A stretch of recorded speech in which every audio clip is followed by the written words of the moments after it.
Guaíba Agro. Apresentação, Sandro Fávero. Olá, caro guaibeiro, estamos abrindo mais um Guaíba Agro. Hoje é terça-feira, 21 de julho de 2026. Nosso programa tem um oferecimento do Senar RS, força para o agro, é força para movimentar toda a sociedade, Banrisul. No Banrisul, consignado estadual com até 6 meses para começar a pagar. Guaíba Agro tem na mesa de áudio Daniel Zucco e Cleiton Lopes, também responsável pelas gravações e edições. A coordenação de central de Guilherme Silveira, gerência de jornalismo de Rafael Sequim, direção-geral de Claudinei Girotti, edição e apresentação de Sandro Fávero. O Senar está junto com você, produtor rural, sempre juntando conhecimento e prática para levar mais produtividade e eficiência para o campo, porque assim a agricultura e a pecuária crescem muito mais. Senar RS, vamos juntos pelo seu crescimento. No Banrisul, consignado estadual com 6 meses para começar a pagar e taxa de 1,69%. Tem agro, tô na Guaíba.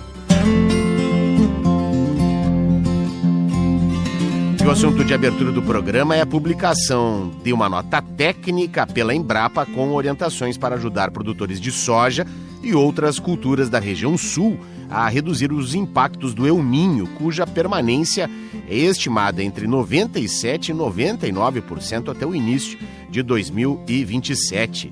O cenário prevê aumento das chuvas, maior nebulosidade e temperaturas acima da média, condições que podem comprometer o desenvolvimento das lavouras.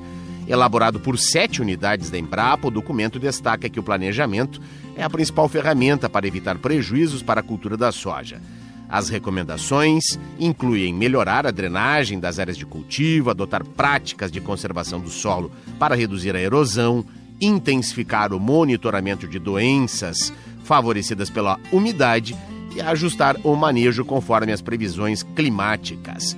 A publicação também reforça a importância de seguir o zoneamento agrícola de risco climático, o ZARC, acompanhar os boletins meteorológicos oficiais e adequar investimentos ao potencial produtivo esperado em anos de El Niño. A Embrapa orienta que decisões sobre o uso de insumos e expectativa de produtividade sejam compatíveis com as condições climáticas previstas, reduzindo os riscos econômicos da atividade. De acordo com o pesquisador Gilberto Cunha, da Embrapa Trigo de Passo Fundo, os conhecimentos acumulados sobre eventos anteriores permitem que produtores adotem medidas preventivas capazes de minimizar perdas e, em alguns casos, até aproveitar as condições favoráveis para determinadas culturas. A estratégia proposta combina prevenção, mitigação e instrumentos de transferência de riscos, como o seguro rural. Além das recomendações voltadas às propriedades, a nota técnica incentiva ações de conservação do solo e da água, fortalecimento da infraestrutura natural e a adoção de sistemas produtivos mais resilientes. Para a Embrapa, o El Niño não deve ser visto como um problema inevitável, mas como um evento climático que exige planejamento, monitoramento constante e a adoção de boas práticas para preservar a produtividade das lavouras de soja. Bem, agora a gente fala da publicação da medida provisória que instituiu o apoio financeiro a produtores rurais afetados por eventos climáticos nas safras entre 2019 e 2025. A partir de agora, podem ser criadas linhas de crédito rural voltadas à renegociação de dívidas. A autorização está em medida provisória publicada no Diário Oficial da União do último dia 15 de julho. Com crédito, agricultores e cooperativas que sofreram perdas em suas safras por causa de eventos climáticos extremos, desastres naturais e impactos econômicos terão o apoio necessário para se restabelecerem. É o caso de produções afetadas por secas, enxurradas, geadas, chuvas de granizo ou até pela queda brusca nos preços de comercialização dos produtos. A medida é voltada a produtores vinculados ao Programa Nacional de Fortalecimento da Agricultura Familiar, o PRONAF, ao Programa Nacional de Apoio ao Médio Produtor Rural, PRONAMP, e a outras linhas de crédito rural que registraram perdas comprovadas em 2 ou mais safras entre 2019 e 2025. E para ter acesso ao crédito, é necessário que essas perdas tenham causado uma redução de, no mínimo, 30% da renda bruta agropecuária esperada. A contratação das novas linhas de crédito pode ser feita em até 120 dias, contados da data de publicação da MP. Produtores do Pronaf podem contratar até R$ 400 mil com juros de 6% ao ano. Já os agricultores ligados ao Pronamp terão crédito de até R$ 2 milhões com juros de 9% ao ano. Os demais produtores terão crédito de até R$ 4 milhões com juros de 12% ao ano. O prazo de pagamento é de até 8 anos, com carência de 2 anos para o início do pagamento do valor principal. Há ainda condições mais flexíveis para quem perdeu no mínimo 40% ou mais em 3 ou mais safras. A medida provisória prevê a perda imediata do benefício e a devolução integral dos valores com juros para quem emitir ou utilizar documentos irregulares na hora de acessar os benefícios. Esse produtor pode ficar impedido de contratar crédito rural do governo por até 5 anos. Com redação de Daniele Popov, da agência Rádio Gov em Brasília, José Carlos Andrade.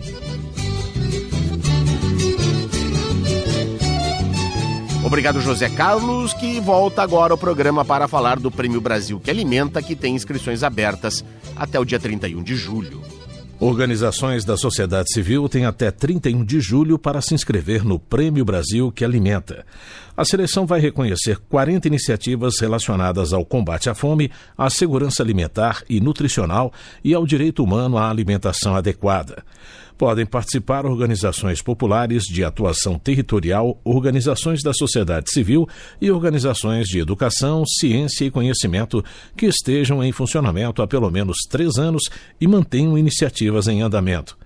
As propostas devem se enquadrar em uma das 4 categorias previstas no edital: redes comunitárias, solidariedade e proteção social, produção e abastecimento, agroecologia, agricultura familiar e produção sustentável, defesa do direito humano à alimentação adequada e do Sistema Nacional de Segurança Alimentar e Nutricional SISAN e justiça social e equidade.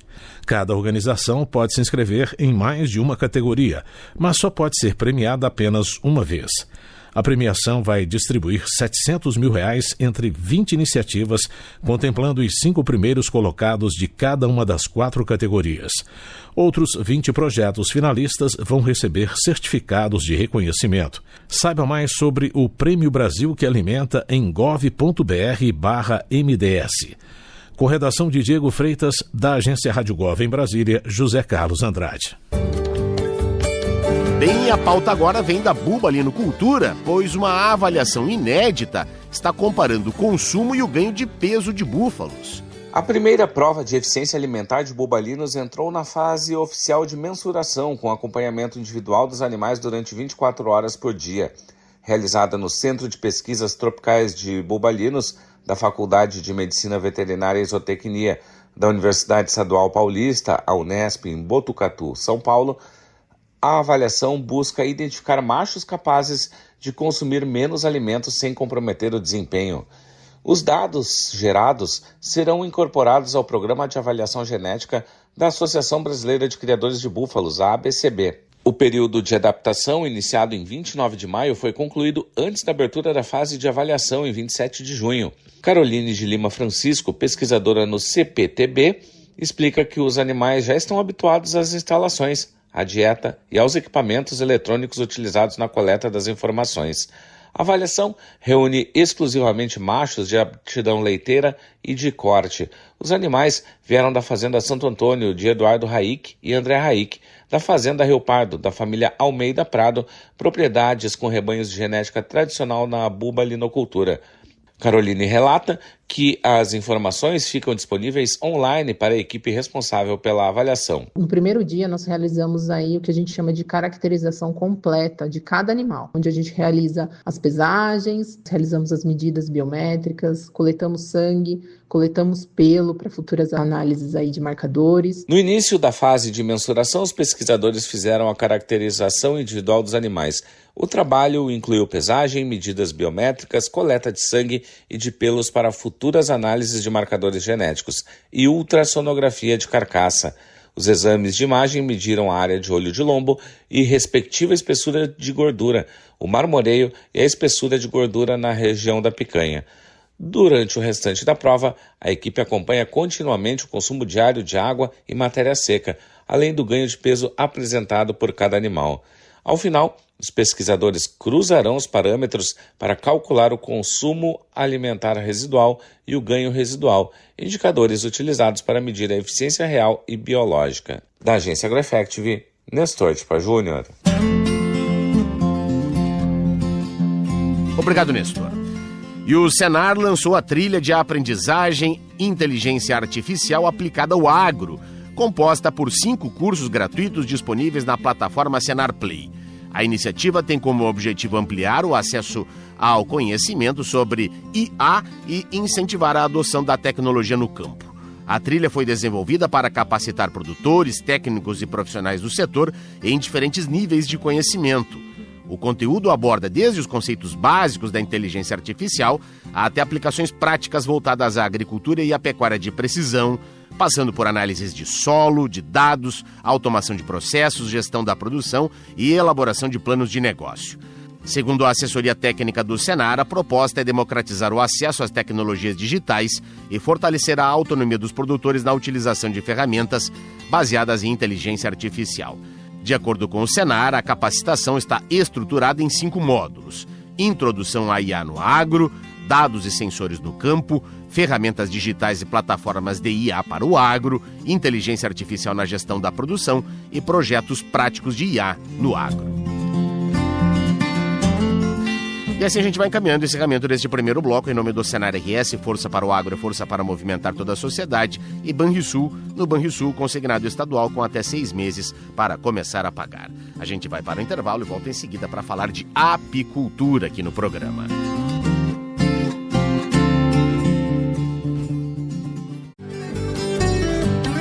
Estamos voltando agora com o segundo bloco do Guaíba Agro, desta terça, em nome do Senar RS, que está junto com você, produtor rural, sempre juntando conhecimento e prática para levar mais produtividade e eficiência para o campo, porque assim a agricultura e a pecuária crescem muito mais. Senar RS, vamos juntos pelo seu crescimento. No Banrisul, consignado estadual com 6 meses para começar a pagar e taxa de 1,69%. Tem agro, Dona Guaíba. Bem, no Guaíba Agro, hoje a gente vai falar neste bloco sobre apicultura, pois o nosso mel orgânico brasileiro ficou de fora da sobretaxa de 25% imposta pelos Estados Unidos sobre os produtos locais. Foi um trabalho muito intenso realizado nos bastidores, não é? Envolvendo aí os representantes da cadeia produtiva, também a própria Apex Brasil. E a gente vai saber mais detalhes, não é? Desta importante notícia, comemorada pelo setor, conversando a partir de agora com o Patrick Luderix, que é o vice-presidente da nossa FARGS, a Federação de Apicultura e Meliponicultura aqui do Rio Grande do Sul. Caro Patrick, seja bem-vindo mais uma vez ao Guaíba Agro. Olá, Sandro. Olá, rádio ouvintes do Guaíba Agro. Uma satisfação estar com vocês novamente. Pois é, estamos muito contentes com essa notícia, né, que nós recebemos às 4h30 da manhã, na madrugada. Nós estávamos aguardando ali do pessoal lá dos Estados Unidos, e foi realmente um trabalho muito árduo, viu, Sandro? Sim. E rádio ouvintes. Foi um trabalho feito a várias mãos, como eu gosto de dizer, porque foi um trabalho muito intenso, um trabalho tanto técnico quanto político, na verdade, né? Foram vários atores envolvidos, em especial o MAPA, né? Em especial a Apex, em especial a Confederação Brasileira de Apicultura, que trabalhou prestando toda a documentação.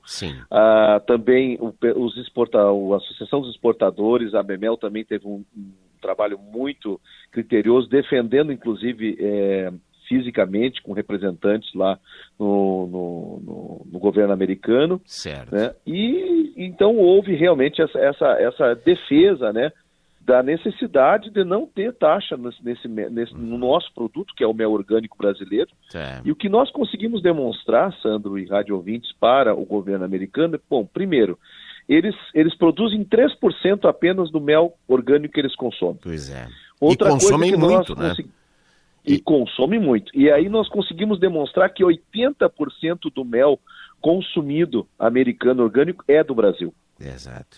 E o que foi o preponderante nessa história toda, Sandro e demais radiovintes, é que nós conseguimos mostrar que o nosso mel é diferente de qualquer outro mel mundial. Certo. E aí eles sentaram para trás, tá, mas me explica essa história direito. A apicultura brasileira, ela teve, como nós já conversamos várias vezes aqui no programa, Sandro, ela ocorreu em 1950 a africanização. Sim. Então a nossa abelha, ela é um híbrido africanizado. Ela é mais defensiva, assim, ela defende mais as colmeias, tem que ter uma roupa toda especial, tem que ter cuidado, porque ela é muito defensiva, mas por causa dessa própria defensibilidade dela, ela defende inclusive de patógenos, de insetos, de tudo que vai atacar a colmeia. Entendi. O que acontece? A abelha pura, a abelha europeia, ela precisa de acaricidas, ela precisa de antibióticos, ela precisa de vários produtos químicos para produzir o mel, né?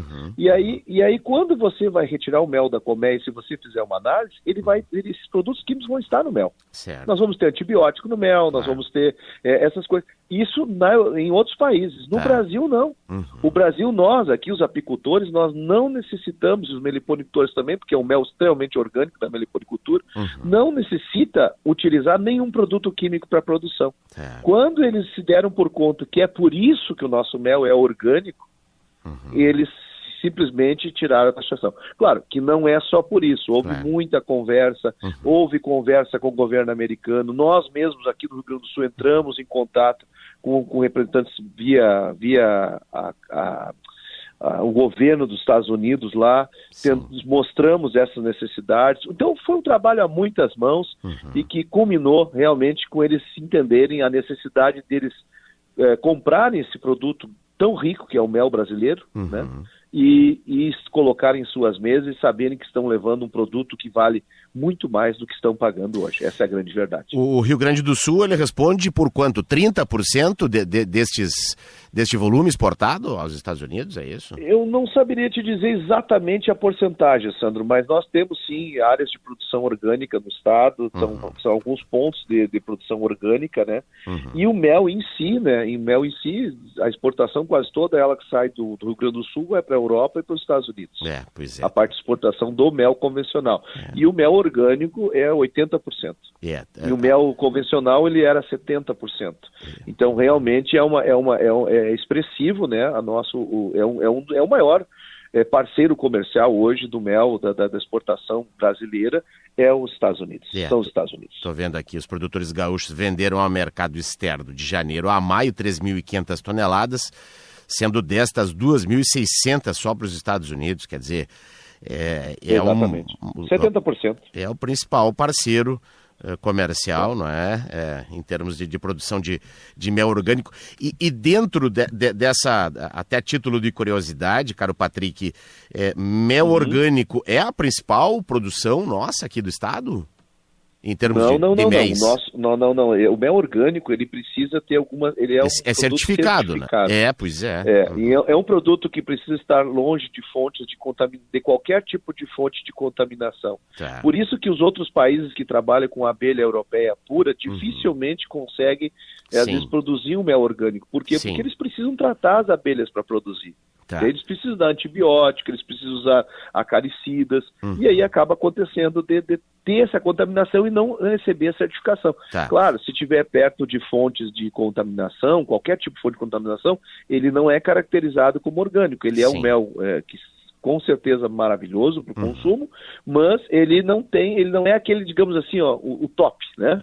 Então, quando ele é produzido orgânico, com toda a certificação orgânica, ele recebe o selo de produção orgânica. E esse selo é que os países estão cada vez mais atrás, né, de consumir um produto que esteja realmente, que seja... Às vezes não é que o mel ele tem alguma coisa. Não, ele não tem nada. Mas como ele está perto, por exemplo, de uma lavoura, ele não é orgânico. Agora, quando ele está lá dentro de uma mata, longe de tudo, que é tipo de possível de contaminação de poluição, de contaminação de produtos químicos, qualquer tipo de contaminação, ele é considerado certificado orgânico. Essa é a diferença. Não é que um é melhor que o outro, é a diferença da produção. Um está longe de possíveis contaminações e o outro está certificado que não tem nenhum tipo de contaminação. Tá bem, perfeito. Tá aí então essa boa notícia não é? A partir desse trabalho que foi feito, intensificou-se, não é? Nas últimas semanas, e o mel orgânico, então, fica de fora da taxação de 25%, aí, essa sobretaxa imposta pelos Estados Unidos aos produtos brasileiros. Se a gente, claro, for analisar de uma forma geral, a relação comercial ela é deficitária para o Brasil, né? Os Estados Unidos registram superávit nas trocas comerciais bilaterais, né? Não há um sentido lógico, né, para essa tarifação aí, mas que bom que pelo menos o mel orgânico, e que tem grandes produtores aqui do Rio Grande do Sul, né, que exportam para lá a partir da certificação do seu produto. Quero aproveitar que o Patrick está aqui, pois a gente tem acompanhado uma virada no tempo aí, né, nas últimas horas aí, essa iminência do fenômeno El Niño.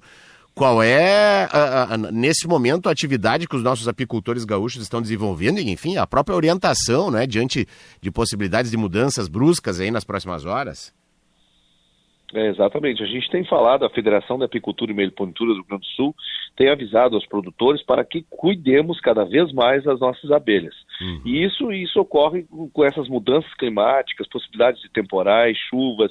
É sempre cuidar principalmente da localização que estão os apiários e meliponários, cuidar para se os ventos, se não houve nenhuma virada de caixa, se não houve nenhum problema assim. E o outro ponto extremamente importante é a nutrição dos nossos animais. Sim. A abelha precisa ser nutrida, então a alimentação artificial energética, proteica, nesses períodos são muito importantes, porque a gente não sabe quanto tempo dura essa... Primeiro, chuvarada leva à falta de flor. Falta de flor leva à falta de alimentação nas colmeias. Então a gente suplementa ela com alimentação energética e proteica, como já falamos aqui várias vezes, né? Sim. E esse é um período de muito cuidado aos apicultores, meliponicultores, nesse período de adversidade climática, Sandro e rádio ouvintes. Perfeito. Caríssimo Patrick Luderitz, vice-presidente da Federação de Apicultura e Meliponicultura aqui do estado do Rio Grande do Sul, falando direto lá do coração do Rio Grande, de Santa Maria. Muito obrigado mais uma vez em atender o convite e participar conosco aqui no Guaíba Agro. Uma satisfação, Sandro. Estamos aqui à disposição sempre e queria ressaltar a importância da união. O momento que o setor apícola e de meliponicultura observa como que as abelhas trabalham e começa a se defender das possíveis adversidades da mesma maneira, com união, é o que aconteceu com a taxação dos Estados Unidos. Perfeito. Foi os importadores americanos, os exportadores brasileiros, os produtores brasileiros, os políticos brasileiros, políticos americanos, todo mundo junto, mostrando que o produto tão raro e tão essencial não pode ser sobretaxado.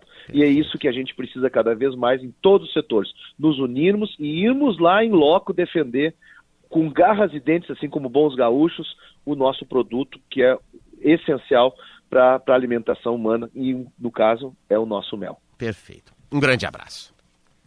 Abração.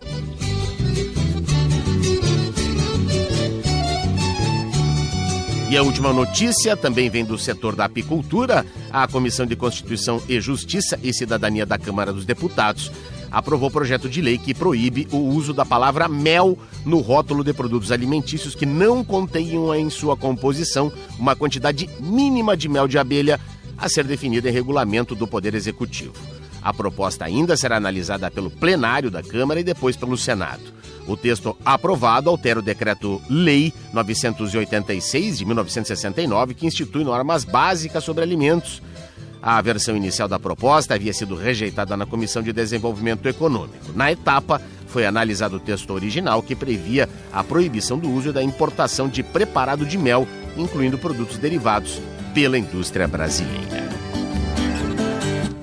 E assim vamos chegando ao fim de mais uma edição do Guaíba Agro. Em nome do Senar RS, força para o agro, força para movimentar toda a sociedade. Banrisul, no Banrisul consignado estadual com até 6 meses para começar a pagar. Para você que perdeu alguma parte desta edição ou quer acompanhar novamente, acesse o nosso canal Guaíba Agro no Spotify, YouTube, Deezer e Amazon Music. A gente se reencontra nesta quarta-feira às 5 da manhã e também às 11h30 da noite, abrindo e fechando a programação de jornalismo aqui da Guaíba. Até amanhã e um grande abraço. Você ouviu Guaíba Agro.